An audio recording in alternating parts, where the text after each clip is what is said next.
sign up for the form. Okay, I'm not seeing anyone, so that'll conclude our public comment period.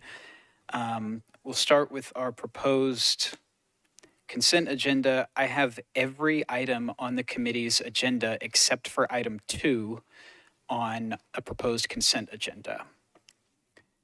Do any of those items, I'll read the captions and everything here in a moment, but do any of those items, before I get to that, need to be pulled for discussion, questions, clarification, anything? I don't think we have any amendments. Okay. All right, so I'm going to begin reading the captions of all the items on the consent agenda. Committee item 1, this is RS 2024-872 by Parker and Gamble.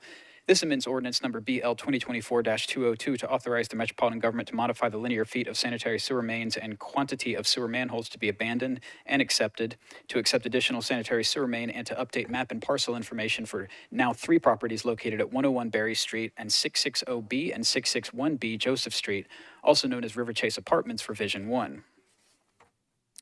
Committee item 3, this is BL 2024-599 by Parker, Porterfield, Gadd, and others. This approves a greenway conservation easement between the Metropolitan Board of Parks and Recreation and Keith A. Monson and Clove Warren Monson for greenway improvements at 135 Kingston Street. Committee item 4, this is BL 2024-600 by Parker, Porterfield, Gadd, and others. This approves a greenway conservation easement between the Metropolitan Board of Parks and Recreation and Oldham Propco LLC for greenway improvements at 304 Oldham Street. Committee item 5, this is BL 2024-601 by Porterfield, Gadd, Gamble, and others. This approves a greenway conservation easement between the Metropolitan Board of Parks and Recreation and Elizabeth Holmes Owners Association for greenway improvements at 1813 Elizabeth Road. Committee item 6, this is BL 2024-602 by Porterfield, Gadd, Gamble, and others. This approves a greenway conservation easement between the Metropolitan Board of Parks and Recreation and 1811 Elizabeth Road Owners Association for greenway improvements at 1811 Elizabeth Road.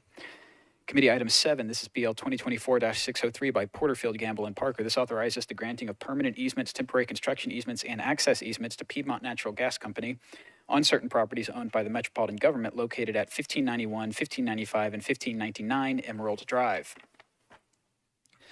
Committee item 8, this is BL 2024-604 by Porterfield, Gadd, Gamble, and Parker. This authorizes the granting of permanent and temporary construction easements to Piedmont Natural Gas Company on certain property owned by the Metropolitan Government located at 0 West Hamilton Avenue. Next is committee item 9. This is BL 2024-605 by Parker and Gamble, an ordinance authorizing the Metropolitan Government of Nashville and Davidson County to acquire permanent and temporary easements through negotiation, condemnation, and acceptance for the Jewel Street Stormwater Improvement Project for 2 properties located at 1705 Jewel Street and 1920 Cherokee Avenue. Committee item 10, this is BL 2024-606 by Coop and Gamble and Parker, an ordinance authorizing the Metropolitan Government of Nashville and Davidson County to abandon easement rights located at 701 7th Avenue South, formerly a portion of alley number 160. And lastly, we have committee item 11, this is BL 2024-607 by Toombs, Gamble, and Parker. This is an ordinance authorizing the Metropolitan Government of Nashville and Davidson County to accept new public water and sanitary sewer mains, fire hydrant assemblies, sanitary sewer manholes, and easements for property located at 3051 Stokers Lane, also known as Stokers Village, Phase 1. So with those 10 items on a proposed consent agenda, can we get a motion in a second on the proposed consent agenda? All right, properly moved and seconded. Thank you. Is there any discussion on the consent agenda? Any items that need to be removed from there? All right, I'm seeing none, so we will take a vote on the proposed consent, on the consent agenda. All those in favor, please say aye. Any opposed? Any not voting? So we recommend approval of all those items 9, now that we have 9 members here. 9 in favor, 0 against, and 0 not voting. All right, and our sole item for discussion is committee item 2. This is RS 2024-873 by Eastlick, Coopin, and Horton. This is a resolution urging the Metropolitan Nashville Police Department and the Nashville Department of Transportation and Multimodal Infrastructure to increase traffic enforcement. Do we have a motion and a second on this, please?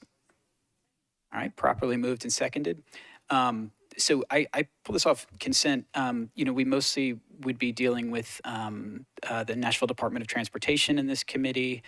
This also calls out the Metropolitan Nashville Police Department, but I assume that those discussions will happen in public safety tomorrow. But I was hoping that someone from NDOT could tell us a little bit about the enforcement of traffic that NDOT does today, specifically as it relates to moving violations versus parking infractions and things like that. And just if you could tell us a little bit about where the department is in the enforcement landscape, sir, if you'd please introduce yourself back at the podium.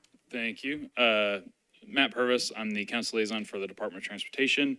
For this bill specifically, I will say we were in the process of making edits on it as well. It is my understanding that it's going to be withdrawn and refiled with our edits as well, because basically per charter we don't do moving violations. We don't really enforce for the most part, except for small cutouts being parking enforcement and some right-of-way violation sort of things, but not any sort of moving violations, especially when it comes to traffic enforcement. Traffic enforcement broadly is not our purview, so our edits for this bill would be reflecting that, or going to be reflecting that, to kind of separate out the two. Understood. Thank you for that explanation. Do we have any other questions, discussion, comments on this resolution from members of the committee? I see Councilmember Cash. Councilmember Cash recognized, and I've got Councilmember Koopman in the queue. Councilmember Cash. Thank you. I appreciate Mr. Purvis's comments, and I think he's, kind of stated the responsibilities as they are and kind of separated those. I am supportive of more traffic enforcement and, kind of putting the parking stuff aside. It should be a part of Vision Zero. And I know that, the dialogue around safety, street safety, it has lately largely revolved around, talking about infrastructure and building the road so that drivers have to behave. I think that's definitely something that needs to happen over the long term, but I don't think we can just let. I think we need more enforcement. I think we need for our drivers in Nashville to know that there are consequences for endangering other people's lives. And I know there was an article recently that was it today or yesterday that said that enforcement or ticketing for moving violations has dropped 95%. And I get that, like we've learned in the last decade, if not even before, that the construct of police pulling people over for moving violations, while it can do what I said earlier about that there are consequences for bad driving, that we are training people, hey, you can't drive like that. I really think that it's not. We've seen that there are examples where it's just not safe for law enforcement, for folks that are being pulled over at times. Not that it's it happens. We see it's kind of more infrequent than I think media would have us believe, but it's not. It's still too frequent to. People are endangered, both drivers and law enforcement. And so I would like to see over the long term kind of a more thinking outside that box and trying to move away from that construct where dinging people for poor driving or illegal driving is we can do that safely. And that's why, in the past I've supported some controversial technology uses for other things, but especially I think if we can use technology in a way that it's safer.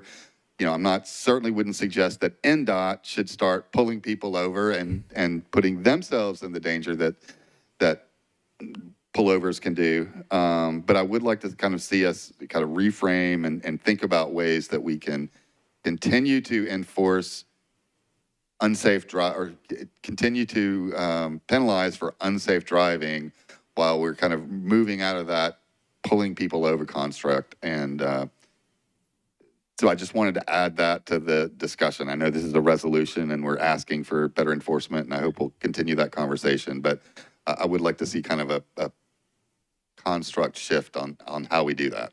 Thanks. Thank you, Councilmember. Councilmember Koop, and I have you next in the queue. Anybody else seeking to be recognized on this? All right, Councilmember Coopin, you're recognized. Thank you, Chair. And I don't want to speak for the sponsor, but I too have heard that this will be withdrawn to be refiled with some of NDOT's considerations. And I share what my colleague said about safety.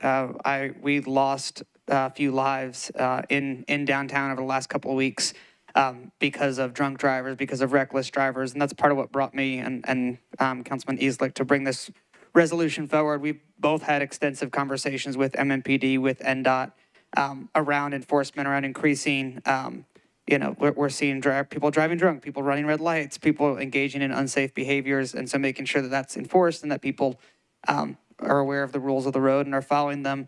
I've also want to just share for the folks in the room and the folks listening that I've had some, comprehensive conversations with folks that were part of the Driving While Black report, and those pieces that I think it's important as we move forward to keep that in our mind as well, that we don't want to go back to what we were seeing in 2017 with pretextual stops and potential over-policing in minority neighborhoods. That's not the goal of this. The goal is to pull people over that are driving drunk and pull people over that are speeding equitably around the city, regardless of where they are.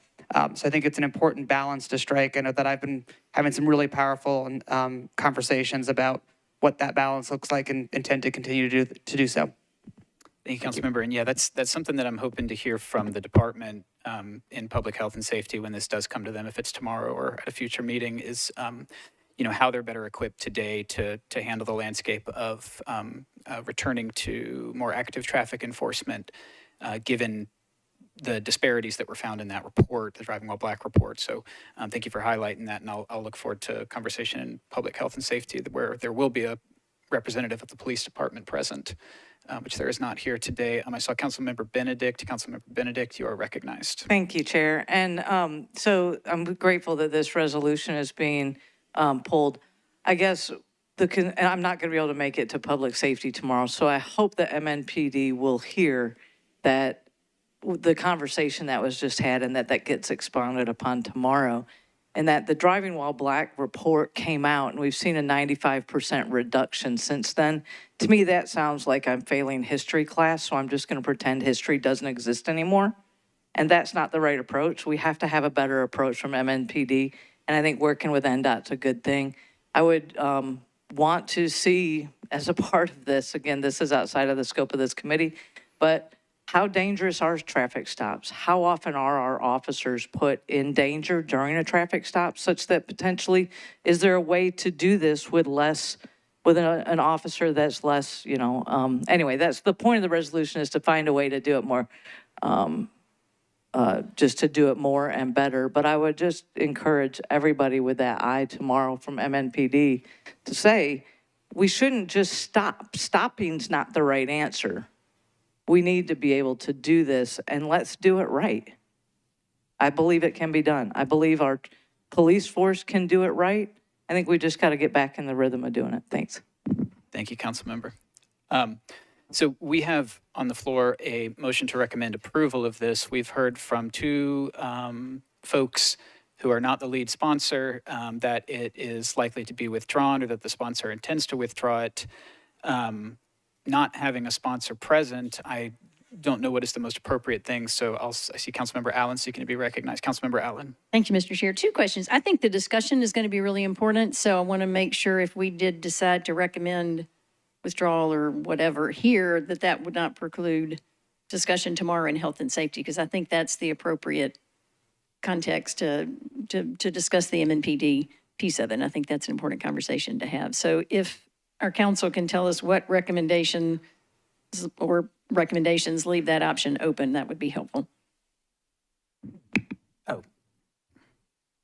Director Darby. Whatever recommendation is made by this committee does not have an automatic effect on another committee. So a discussion before the Public Health and Safety Committee with MNPD present could still go forward regardless of the recommendation of this committee. However, if this committee were to recommend, let's say, a one meeting deferral, that would be automatic on the floor tomorrow night. So there would be no discussion or opportunity for the lead sponsor to withdraw. And there currently in our rules, there is no provision for, someone other than the lead sponsor to withdraw. So maybe if there was a recommendation for a 2-meeting deferral, then the matter could come before the body tomorrow night without an automatic 2-meeting deferral, and it would be open for discussion. And if the lead sponsor wished to withdraw at that point, the lead sponsor could do so. Thank you. Then I'd move for a 2-meeting deferral then. All right, moved and seconded. Any discussion on a 2-meeting deferral? And that would be re-referred automatically to this committee, or do we need to include that? And a re-referral. It does not need to be re-referred. It is automatically referred back to Thank you, committee. Director. Stays with committee. All right, so we've got a properly moved and seconded 2-meeting deferral, which will be re-referred to this committee automatically. Any discussion on that motion? All right, seeing none, all those in favor, please say aye. Aye. Any opposed? Any not voting? Recommend a 2-meeting deferral, 10 in favor, 0 against, and 0 not voting. And that concludes our agenda for today. So we just earned 10 minutes of free time, folks, so enjoy it before planning.